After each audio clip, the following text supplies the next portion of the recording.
When calculating speed, time and distance, the easiest thing to help you remember what sums it is you need to do is to use the speed, time, distance triangle. Now, these are obviously quite fancy, but when it comes to to answering a question, I would advise you draw your own. So I'm just going to quickly draw one here. Now, you draw your speed, time, distance triangle. You divide it into three pieces, and then you fill it in alphabetical order. So distance goes at the top, then speed, then time. Now, whatever it is you're trying to calculate, if you cover that over, so for example, if you were trying to calculate distance, you would cover over distance and you're left with speed next to time.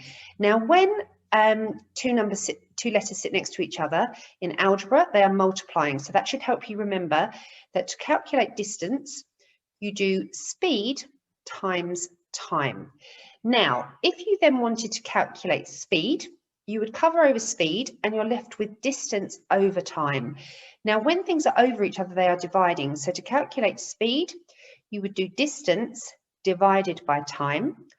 And the last one to look at is time. If we cover over time, we're left with distance over speed. So to calculate time, we do distance divided by speed.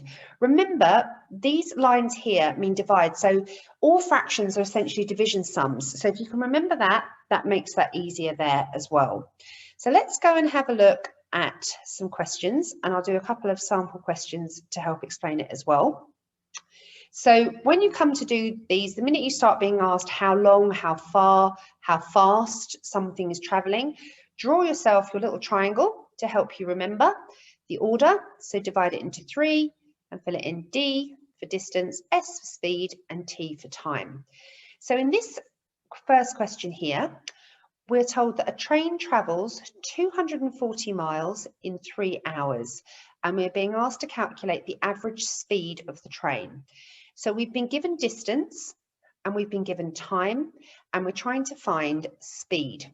So if we look here, if we're trying to find speed, we would cover up speed and we're left with distance over time. So our calculation here is speed equals distance divided by time. We are doing the sum 240 divided by 3. Now you could simplify this. Both of these can be divided by 3, and 3 divided by 3 would be 1, and 240 divided by 3 would be 80. So your answer here would be 80 miles per hour. That is your speed. If we look at this next one here,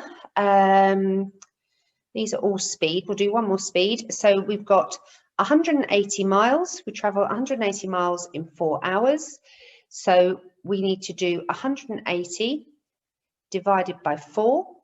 Both of these can be simplified to be divided by 4. So 4 divided by 4 would be 1, and 180 divided by 4 would be 45.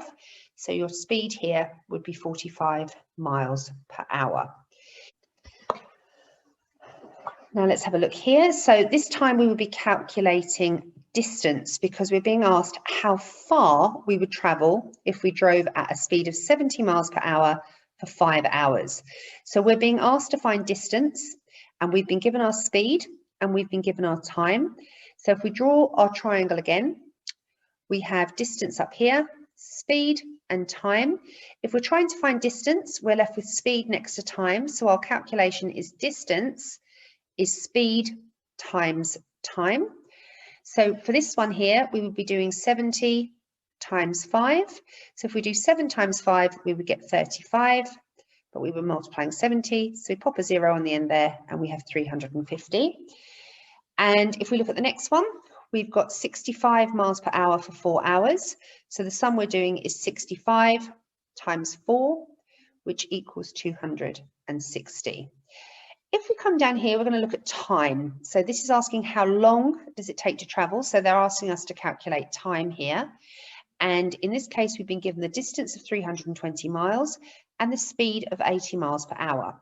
So we have here our distance and we have speed. And if we look at our triangle, if we're calculating time, we need to do distance over speed. So we're doing distance over speed equals time. So in this case here, if we do 320 over 80, I can simplify this. I can divide by 10. So if I get rid of those zeros there, I'm then left with 32 divided by 8, which would equal 4. So your time there is 4 hours. And if we look at one more, we have a distance of 350 miles over a speed of 70 miles per hour. Again, if I cancel these zeros off here, I'm left with 35 over 7. And 35 divided by 7 is 5. So my time here would be 5 hours.